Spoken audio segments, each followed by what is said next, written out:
నేను ఈరోజు ఒక న్యాయమూర్తిగా, రిటైర్డ్ న్యాయమూర్తిగా ప్రశ్నిస్తున్నాను. ఏముంటుంది? ఏమిస్తారు మీరు యువతకు? ఏమి ఉండదు వాళ్ళకి. రాబోయే కాలంలో పీక్కు తినాల అందరూ. అటువంటి పరిస్థితుల్లో, దారుణమైన పరిస్థితుల్లో మీరు యువతను తీసుకెళ్తున్నారు.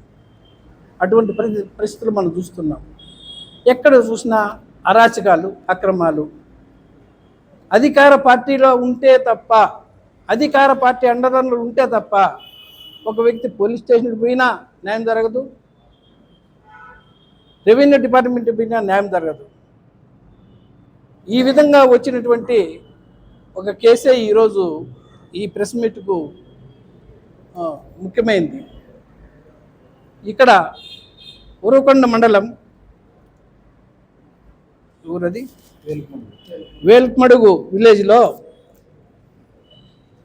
ఒక కురవ సామాజిక వర్గానికి చెందినటువంటి, అంటే ఒక బీసీ వర్గానికి చెందినటువంటి ఒక సాధారణమైన రైతు ఒక పొలం ఉన్నాడాయా, 20 ఎకరాల చిల్లర పొలం ఉన్నాడు.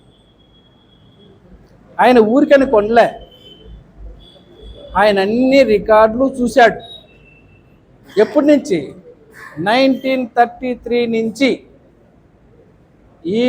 కొనే వరకు అతనికి టైటిల్ ఎట్లొచ్చింది అంతా లీగల్ ఒపీనియన్ తీసుకొని అంతా కరెక్ట్గా ఉండి తర్వాత ఎవరైతే హక్కుదారులు ఉంటారో వాళ్ళ దగ్గర నుంచి కొన్ని రిజిస్టర్ పత్రాల ద్వారా, 3 రిజిస్టర్ పత్రాల ద్వారా ముగ్గురు అన్నదమ్ముల నుంచి అతడు పొలం తీసుకొని, ఈ రికార్డు అంతా కూడా దానికి సంబంధించింది.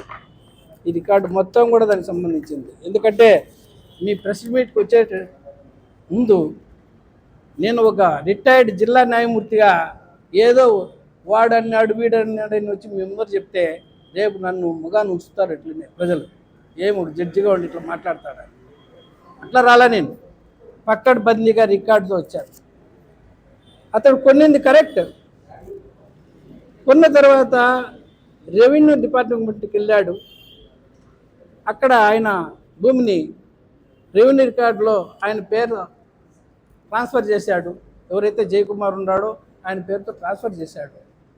పట్టా పాస్బుక్లు ఇచ్చినారు, టైటిల్ డీడ్ ఇచ్చినావు. 10(1) అతని పేర్లు ఎక్కించినావు, ఆన్లైన్లో ఎక్కించినావు. అతడు మీరు ఇచ్చినటువంటి బుక్కులు ఎత్తివి బ్యాంకులో పెట్టి లోన్ తీసుకున్నాడు. లోన్ తీసుకోవడమే కాకుండా దాంట్లో బోర్లు వేయించాడు. ఒక 6 లక్షలు పెట్టి 3 బోర్లు వేయించాడు. కరెంటు తీసుకున్నాడు.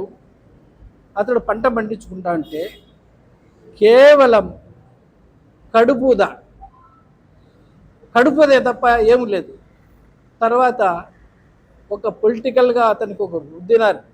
అతడు ఒక రైతుకు, ఒక కురువానికి, ఒక కూలి చేసుకున్నవానికి, నాలు చేసుకున్నవానికి పాలిటిక్స్తో సంబంధం ఏముంటుందా? కేవలం ఒక వ్యక్తి దగ్గర అతడు తిరుగుతూ ఉన్నాడని అంటే ఎందుకు ముందుకొచ్చి చల్లదాచుకోవాలా? విశ్వేశ్వరరెడ్డి ఇంతకుముందు ఎమ్మెల్యేగా ఉన్నాడు. ఆయన దగ్గర ఈయన అనుచరుడుగా తిరుగుతున్నాడని చెప్పి ఆయన్ను వదిలి మా పార్టీకి వస్తే నీకు ఈ బాధలు ఉండవు, అన్నీ బాగుంటాయని చెప్తే ఆయన్ని నేను రాలేనని ఆయన చెప్తే మీరు మారుతారా? ఎన్ని పార్టీలు అన్నీ మీకు కాలానుగుణంగా మీరు ఆ పార్టీలో ఉండేవాళ్ళు ఈ పార్టీకి వస్తారు, ఈ పార్టీలో ఉన్న ఆ పార్టీకి వస్తారు, కోట్లు సంపాదించుకుంటారు, బాగానే ఉంటారు.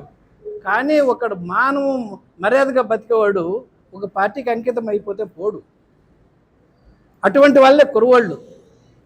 వాడు రానని దానికి వాని పైన ఈ 4 వ్యక్తులు ఎవరైతే ఉన్నారో ఈయన జనార్దన్, కృష్ణమూర్తి, సుధాకర్, పాండురంగ అనేవాళ్ళు వ్యక్తులు వాళ్ళను రెచ్చగొట్టి ఆ భూములనికి ప్రవేశింపజేసి అతను సేద్యం చేసుకోకుండా అటకాయిస్తే ఆ కురువాడు ఏమి చేయలేక అసహాయ స్థితిలో వాళ్ళని ఎదుర్కోలేక వాళ్ళ ఎన్నుకున్నటువంటి పెద్ద మనిషిని ఎదుర్కోలేక అతనికి మిగిలింది ఒకటే, కోర్టుకు పోదాం. కోర్టుకు పోయి కేసేసి కోర్టు ఫీజు కట్టి అతనికి ఇన్ని డాక్యుమెంట్లు చూడండి, ఎంత ఫైల్ ఉండదో ఇది. ఇన్ని డాక్యుమెంట్లన్నీ కోర్టులో ప్రొడ్యూస్ చేస్తే జడ్జి గారు విచారించి అతనికి ఇంజెక్షన్ ఇచ్చినారు. అంటే ఎవరైతే ఈ 4 వ్యక్తులు ఉన్నారో వాళ్ళు మీరు భూమిలోకి ప్రవేశించొద్దండి అని ఇంజక్షన్ ఇచ్చినారు. ఇంజక్షన్ ఇస్తే ఏమన్నా వాళ్ళు ఊరుకున్నారా? నీ ఇంజక్షన్ ఎంతయా, నీ కోర్టు ఆర్డర్ ఎంతయా హేళనగా మాట్లాడి అతన్ని మళ్ళా అటకాయిస్తే పోలీసు వాళ్ళ దగ్గరికి వెళ్ళాడు. విడపడకల్లు పోలీసు వాళ్ళ దగ్గరికి వెళ్ళి, అయ్యా నాకు ఇట్లా ఇంజక్షన్ ఇచ్చింది కోర్టు, నా ఆవేదన వినండి, ఆ కోర్టు అమలు చేయండి అయ్యా ఆర్డర్ను, వాళ్ళు అక్రమంగా వస్తున్నారు ఇట్లా చేస్తున్నారంటే, నువ్వు కోర్టు నుంచి పోలీస్ ప్రొటెక్షన్ తెస్తే తప్ప మేము అడుగు పెట్టమన్నారు పోలీసు వాళ్ళు. నేను మీడియా ముఖంగా తెలియజేస్తున్నాను, పోలీసు వాళ్ళు అనుకుంటే కోర్టు ఆర్డర్ కూడా అక్కర్లేదు. అతని దగ్గర రికార్డు ఉంది, ఇంజక్షన్ ఉంది, అవన్నీ అమలు చేసేదానికి వాళ్ళకి అధికారం ఉంది. కానీ ఆయన అధికార పార్టీ వాడు కాదు కాబట్టి అతనికి మాత్రం న్యాయం చేయకూడదు. నువ్వు ఎన్నెన్న ఆర్డర్లు తెచ్చుకో, నువ్వు పోలీస్ ప్రొటెక్షన్ తెచ్చుకో అన్నారు. ఏం చేస్తాడు ఒక రైతు, సాధారణమైన రైతు, నేను చెప్తున్నా ఆయన బాధలన్నీ. ఆయన హైకోర్టుకి వెళ్ళాడు, రిట్ వేశాడు. రిట్ వేస్తే హైకోర్టు జడ్జి గారు అతన్ని పంట కోసుకునే దానికి పోలీస్ ప్రొటెక్షన్ ఇవ్వండి అని పోలీసు వాళ్ళకు ఆర్డర్ ఇస్తే, అప్పుడు హైకోర్టు ఆర్డరు అమలు చేయాలని వాళ్ళు నిరాకరిస్తే మళ్ళీ కంటెంప్ట్ ఆఫ్ కోర్టు అవుతుందని భయపడి అతన్ని పంట కోసుకునే దానికి అవకాశం ఇచ్చారు, కోసుకున్నాడు. తర్వాత అయినా ఊరికే ఉన్నారా ఈ 4 వ్యక్తులు? వెనక ఉన్నటువంటి ఆ బలాన్ని చూసుకొని అక్రమంగా ఆయన భూమిలోకి ప్రవేశించి అతని బోర్లు ఏవైతే ఉన్నాయో 3 బోర్లు కూడా ధ్వంసం చేసి, ఆ కరెంటు మీటర్ ధ్వంసం చేసి అతనికి తీవ్రమైనటువంటి నష్టాన్ని కలుగజేశారు. నేను ఒక జడ్జిగా చెప్తున్నా, ఒక ఇంజక్షన్ ఉన్నప్పుడు ఏ వ్యక్తి అయినా ఆ భూమిలోకి ప్రవేశించరాదు. వాళ్ళపైన ఇంజక్షన్ ఉంది కాబట్టి వాళ్ళు దాంట్లోకి ప్రవేశించరాదు. ఒకవేళ ప్రవేశిస్తేదే అక్రమ ప్రవేశం అంటారు దాన్ని ల్యాండ్ ట్రెస్పాస్ అంటారు ఇంగ్లీష్లో. దానికి ఒక సెక్షన్ కింద ఉంది. తర్వాత బోర్లు ధ్వంసం చేసే దానికి మిస్చీఫ్ అంటారు, దానికి ఒక సెక్షన్ ఉంది. ఆ సెక్షన్ల కింద వాళ్ళు కేసు నమోదు చేయొచ్చు, కానీ చేయరు. అధికార పార్టీ చెప్తే కానీ చేయరు. ఇంక ఎందుకుంది కోర్టు, ఈ చట్టాలు, ఈ అంబేద్కర్ రాజ్యాంగం ఎందుకుందో నాకు అర్థం కావడంలే. అటువంటి వారి పని చేస్తే ఈయన ఎస్పీ తిరిగిపోతాడు. ఎస్పీ గారైనా రే ఆయనకు ఇంజక్షన్ ఉంది కదరా ఇవ్వకుండా అని చెప్పచ్చు కదా. ఆయన కూడా మళ్ళా కోర్టు నుంచి ఇంకొక ఆర్డర్ తెచ్చుకోపో అంటాడు. ఎట్లా పోతారయ్యా? ఎన్నిసార్లు అని కోర్టులో ఆర్డర్ తెచ్చుకుంటారు, ఎన్నిసార్లు చేస్తారు? మీరు ఒక్కసారి ఆలోచించండి మిత్రులారా. మీడియా సోదరులే కాదు, ఇది రాష్ట్రం అంతా వ్యాప్తి చేయండి. ఈ విధమైనటువంటి అన్యాయం ఒక గోవిందక కాదు, ఈ ఆంధ్ర రాష్ట్రంలో ఎంతోమంది జరుగుతుంది. ఈరోజు చూస్తున్నాం ఎన్నో తప్పుడు కేసులతో వాళ్ళు ఆడుకుంటున్నారు.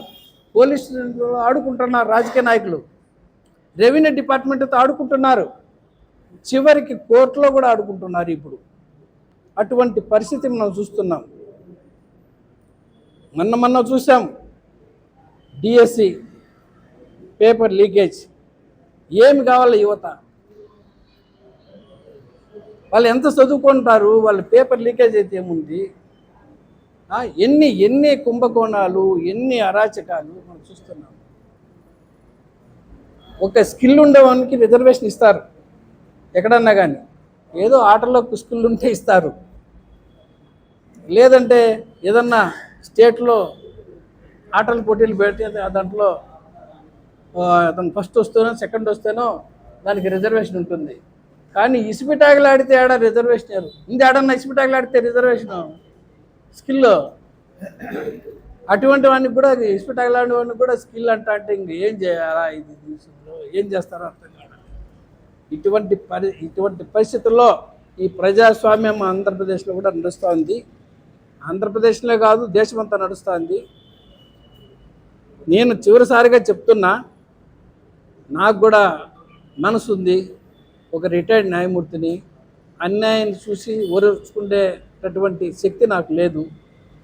నేను వినయపూర్వకంగా చెప్తున్నా, ఈ ఉరవకొండలో ఉన్నటువంటి గోయందు ఆయన జయకుమార్ వాళ్ళ భూముల్లోకి పోయి ఎవరైతే అక్రమాలు అన్యాయాలు చేస్తున్నారో వాళ్ళకైతే ఎవరు సపోర్ట్గా నిలుస్తున్నారో ఆ పెద్ద మనుషులకు చెప్తున్నా చేతులు మొక్కి, అయ్యా మీరు తప్పుకోండి, చేయొద్దండి. మీరు మనసుతో ప్రేమతో ఆకట్టుకోండి ప్రజల్ని. తుపాకీ గుండ్లతోనా, లాఠీ చార్జీలతోనా, తర్వాత భయంతోనా, కబ్జాలతోనా మీరు ఆకట్టుకోలేరు. వాళ్ళను ఆయనకు న్యాయం చేయండి. ఆ పోలీసు వాళ్ళకి చెప్పి ఇంకొకసారి వాళ్ళను దానికి పోనీకుండా చేయండి. కోర్టు ఉత్తర్వులు ఉన్నాయి, దాన్ని మన్నించండి. ఆ విధంగా చేస్తున్నా. తర్వాత ఇక్కడ పాపంపేటలో ఉన్నటువంటి జరిగినటువంటి అన్యాయాన్ని కూడా నేను తీవ్రంగా ఖండిస్తున్నా. అక్కడుండే నాయకురాలకు కూడా నేను చెప్తున్నా, దయచేసి వాళ్ళ జోలికి పోవద్దండి. అవసరమైతే చేతనైతే సాయం చేసి వాళ్ళ ల్యాండ్ వాళ్ళకి ఇప్పించి వాళ్ళ దగ్గర ఇల్లు కట్టి మళ్ళీ హ్యాండ్ ఓవర్ చేయండి. మీకు పేరు ఉంటుంది, నేను కూడా అప్రిషియేట్ చేస్తా. నేను కూడా మీ దగ్గరికి వచ్చి బుకే ఇస్తా. లేదని మీరు అక్రమంగా మీరు పోతే ప్రజలే మీకు బుద్ధి చెప్తారు అని కూడా నేను హెచ్చరిస్తున్నాను. అదేవిధంగా ఇక్కడ నామాల విలేజ్లో కూడా కురబ పెద్దక్క అనే వృద్ధురాలి యొక్క భూమిని లాక్కున్నందుకు పోలీసు వాళ్ళు ప్రొటెక్షన్ ఇచ్చిన చెన్నై కుప్పల్లి ఎస్ఐ గారు ఆమె ప్రొటెక్షన్ ఇవ్వకుండా వాళ్ళు రాజకీయ నాయకులు మాటలు విని వాళ్ళు వెనక్కిపోతున్నారు. మీరు ఇదే విధంగా మళ్ళీ అడ్డగిచ్చినారంటే మాత్రము ఇదే విధంగా ప్రెస్ మీట్ ఇంకా భారీ ఎత్తున ఏర్పాటు చేసి మీ చర్యలన్నీ కూడా ఎండగడతాం. దాని వెనకాల ఉండే వాళ్ళందరినీ కూడా బయట తీస్తాం, ప్రజల ముందు పెడతాం. ప్రజల యొక్క ఆగ్రహానికి మీరందరూ కూడా గురి కావాల్సిన అవసరం వస్తుందని కూడా నేను హెచ్చరిస్తున్నా. చివరిసారిగా ఒకటి చెప్తున్నా, ఈ ఆంధ్రప్రదేశ్ యూత్కు, మీకు ఎవరో మళ్ళా అంబేద్కర్ వస్తాడో, మళ్ళా ఎవరో వస్తారు, భగత్ సింగ్ పుట్టుకొస్తాడో అవన్నీ అనుకోవద్దండి. మీరే భగత్ సింగ్, మీరే అంబేద్కర్. ప్రతి ఒక్కళ్ళలోనే మీరు భగత్ సింగ్ ఉన్నాడు, అంబేద్కర్ ఉన్నారు. మీలో ఉండే శక్తి మీకు తెలియడం లేదు. యూత్కు నేను చెప్తున్నా, మీరు మేల్కొంటే ఈ ముస్లిం సామ్రాజ్యాలన్నీ కూడా పతనం అయిపోతాయి. మీకు ఈ రాష్ట్రంలో ఉండేటటువంటి ప్రకృతి సంపద అంతా మీదే. మీకు ఈరోజు యూత్ అంతా కూడా బాగా చదువుకొని మంచి నాలెడ్జ్ ఉండేటటువంటి వ్యక్తులు ఉన్నారు, మేధావులు ఉన్నారు. మీరందరూ కూడా మంచి రూలింగ్ తేగలరు. కాబట్టి మీరందరూ మేల్కొనండి. జరిగిన అన్యాయానికి మీరందరూ ఏకం కాండి. మీరందరూ కూడా ముందుకు వస్తే తప్పకుండా మాలాంటి వాళ్ళు కూడా మీకు సహాయం నిలిచి మనమందరం కూడా మన హక్కులు కాపాడుకునేదానికి ప్రయత్నిస్తామని సమాముఖంగా తెలియజేస్తూ ఇంతటితో సెలవు తీసుకుంటున్నాను.